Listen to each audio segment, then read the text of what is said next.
IndusInd Bank up and about despite a muted show in the first quarter on the profit front. Over 120 basis point spike in margin surprises straight. The management guides for single-digit operating expenses in the quarters to come, though the stock, after an up move, has now moved lower by about 0.25%. Piramal Pharma's off the opening lows. A muted show in the CDMO segment, coupled with a net loss of around 81 crores in the June quarter, weighs on the stock. A weak show from Mazagon Dock across parameters in the first quarter. Lofty expenses in the quarter gone dent profitability, while margins taken near 1,500 basis points hit. The stock lower by 4%. Paradeep Phosphate jumps nearly around 8% after the company reported a multi-fold profit increase on 255 crore rupees from around 5 crores year on year. The revenue also sees a 57% increase, while margins expand significantly. Shares of Go Digit jump over 5% after a strong quarter showing by the company. Gross written premiums rise 12%, while profit sees a 36% uptick.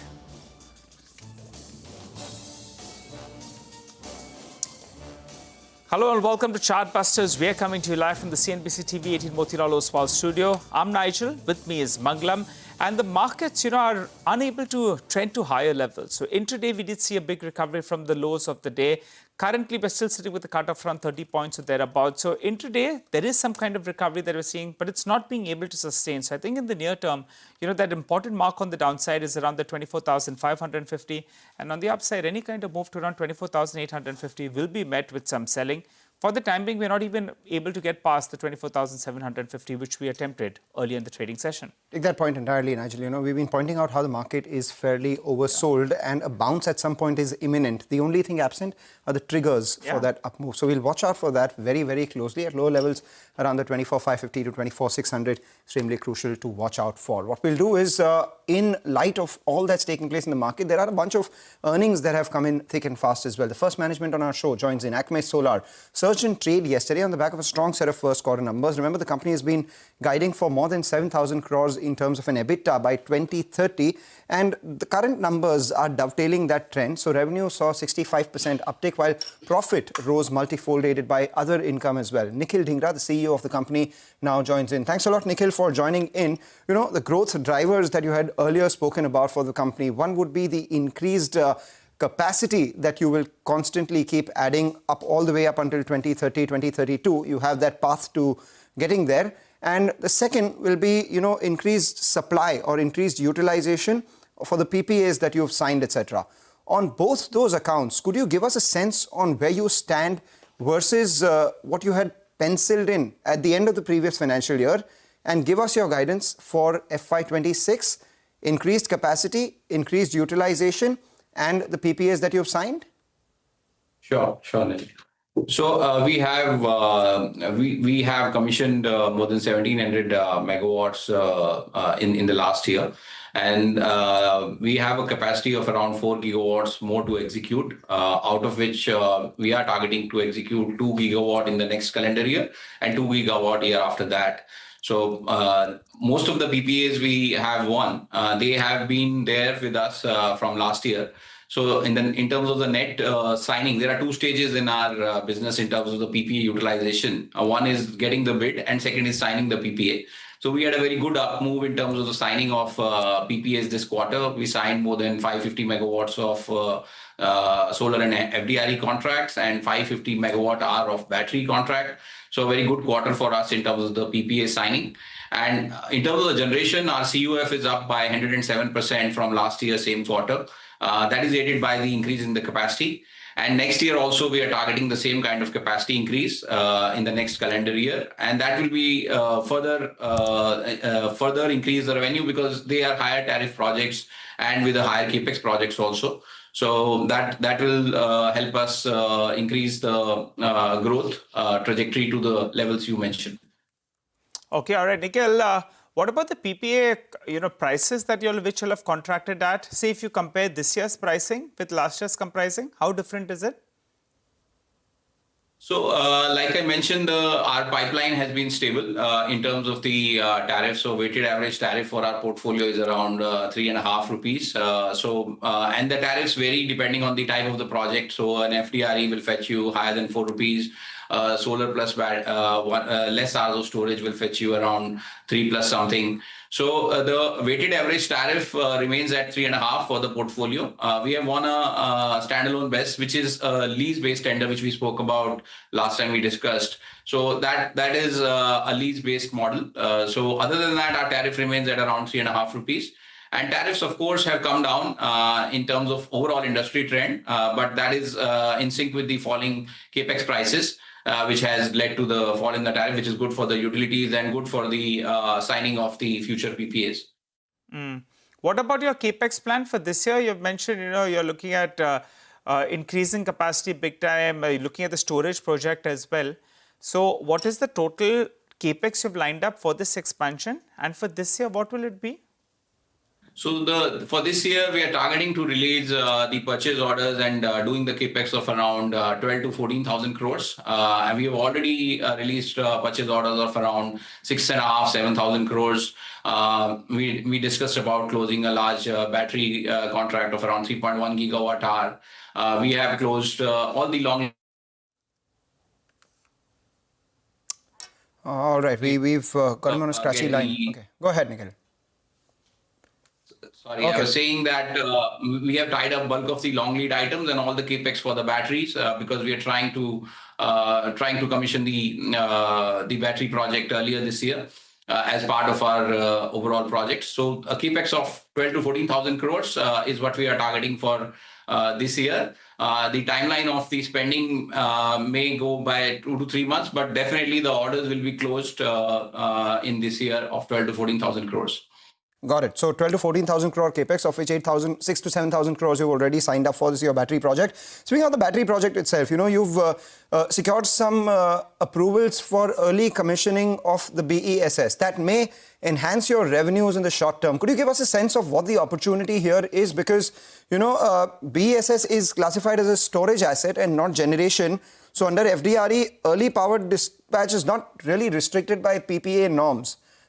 What could the initial enhanced revenue on this be, the opportunity by selling via BESS? Yeah, so this is something we are doing it as a part of phased execution of our FDRE projects.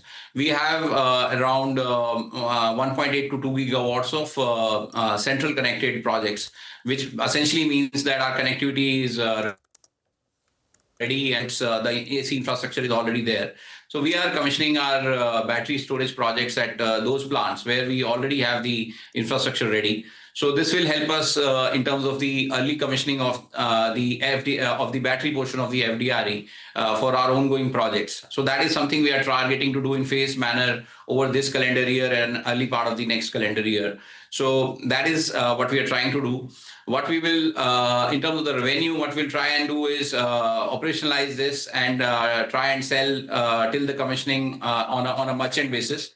So that's something we will do. In terms of the revenue sizing, that is still preliminary. We will be able to give you guidance as we move forward. But it will substantially, because it's around 2.5 gigawatt hour of battery capacity, which we are trying and operationalizing in the next 6 to 8 months. Could you give us a rough estimate on that enhanced revenue? You said it's preliminary, but I mean, you have the rough idea of the capacity in which you are putting BESS. You have the rough idea of the prevailing prices. Even if those numbers sustain for a couple of months, I suppose you would be making some money, right? Back of the envelope, what would those numbers look like?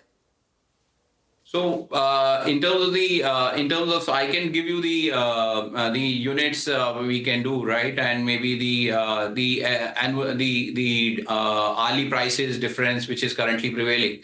So let's say if we are doing 2.5 gigawatt hour let's selling 1 hour storage, we'll be selling 2.5 gigawatt hour. Or if we are selling 2 hours, we will be selling 5 gigawatt hour, annual basis. So let's say if we do this for 6 to 9 months, considering our rest of the FDRE will be also getting commission. So then we will move to the PPA tariff. So that much units we will do. And in terms of the on a 12-month basis, so you can adjust the monthly revenue basis that. And in terms of the hourly difference, so the peak power tariffs currently are prevailing at around 8.5, 9 rupees, give and take the seasons. So if you subtract the charging cost, that much margin we can make out of these units. All right, Nikhil, we look forward to having a chat with you. Wishing you all the best for the remainder of this fiscal. And we'll have a chat maybe sometime before the next quarterly numbers. But a small programming note for our viewers as we slip into a break. As the workplace transforms, so must leadership in the Bengaluru edition of Future Female Forward Season 3. India's top business leaders gather to reimagine what the inclusive leadership looks like and how women are powering the future of work, capital and innovation. Catch it live today at around 5:30 p.m. onwards only on CNBC TV18, CNBC-TV18.com and on YouTube.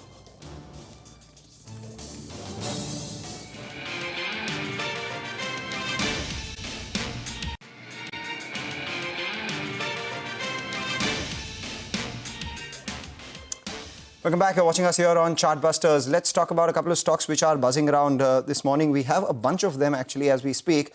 And, Tata Chemicals is one which has now moved to the high point of trade. The other one is PI Industries. That continues to move higher as well from lows. Currently at the high point for that stock, sitting with a gain of almost 2.5%.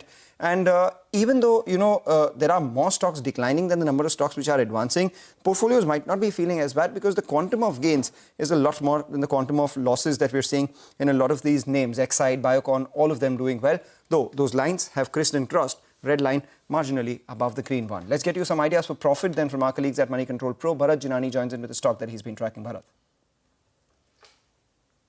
Today's ideas would be Indian Hotels Company Limited. The company posted healthy Q1 FY26 results. Despite temporary blip owing to India-Pakistan conflict in the early part of May, domestic properties posted double-digit RevPAR growth in Q1. International properties also posted healthy 13% RevPAR growth in Q1 FY26. Overall, the hotel business grew 13%, whereas the air catering business on the Taj SATS grew by approximately 20%. Company was able to broadly maintain the EBITDA margins in Q1 FY26. The domestic demand continues to remain strong, and the company is confident of delivering double-digit growth in the current fiscal. The international business is also witnessing healthy recovery, with strong demand witnessed in the key markets of United States and the United Kingdom. The company has strong inventory addition pipeline and aims to add about 20,000 keys over the next 4 to 5 years. The new businesses of Ginger, Cumin, Ama, as well as the management fees is witnessing strong growth. The company has a strong balance sheet with cash reserves to the tune of 3,000 crore rupees, which would enable it to tap any attractive inorganic growth opportunities. At the current market price, the stock is trading at an EV by EBITDA of 27 times, 27 projections. Investors with a long-term view can add the stock in the book. Break. On the other side, we have Kamal Singhal, the Managing Director of Arvind Smart Spaces, who will be joining to detail the quarter's numbers.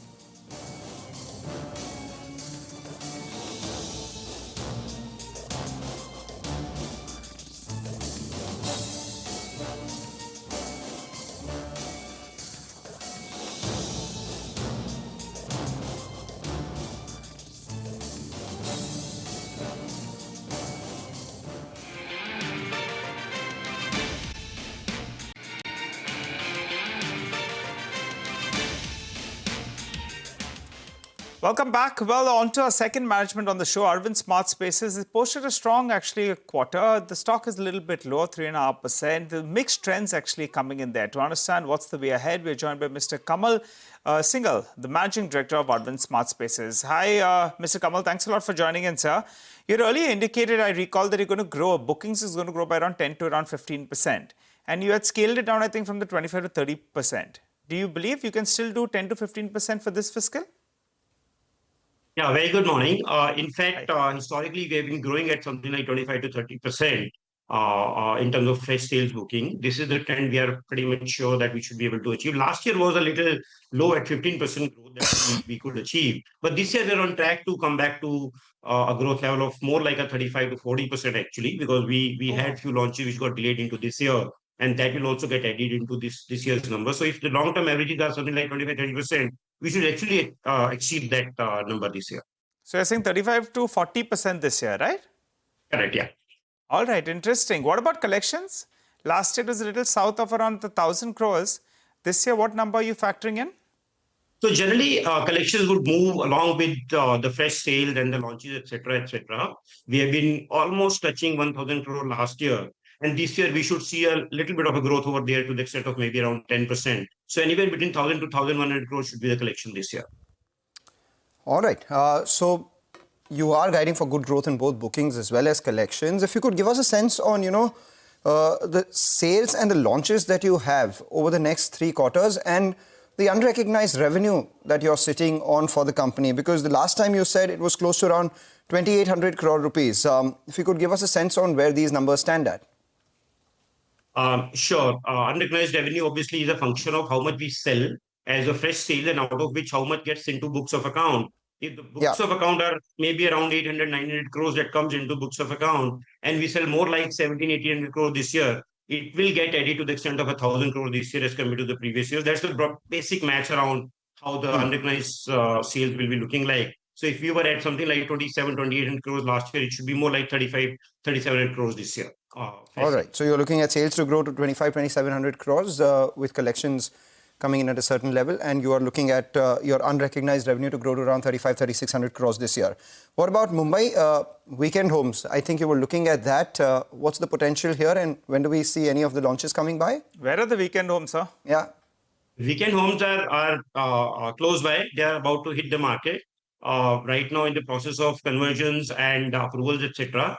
The land is already aggregated. Agreements are all in place. So we're in process of getting requisite approvals. It's a very exciting project, more than 1,000 crore rupees of top line, 98 acres to be more precise in terms of size, on a beautiful piece of hill surrounded by a lake and a river, etc. So this project is on track.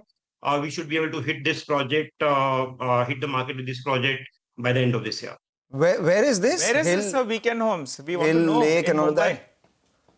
So this will be other side of Astal Setu, Mumbai 3.0 that we call as. So great place, great distance, location in terms of travel time, etc. Even from South Mumbai, because of the new connectivity that we've seen in that area. Okay. That'll be interesting then. The other side of Mangalam. 98 acres and 1,000 crores. That's, I don't think I'll be, able to look at even one unit of that. Be that as it may, I'm happy with my current home in which I spend weekends. Wrong Mangalam in aspiring. ठीक है, देख लेगा. देखेंगे on the other side of Atal Setu. It's a challenge for us that we'll sell one to Mangalam for sure. That's not a challenge for you, sir. That's a challenge for my employer for them to give me that kind of money that I buy it. What about, the society redevelopment project? You said you were seriously looking at one. Has there been any development here?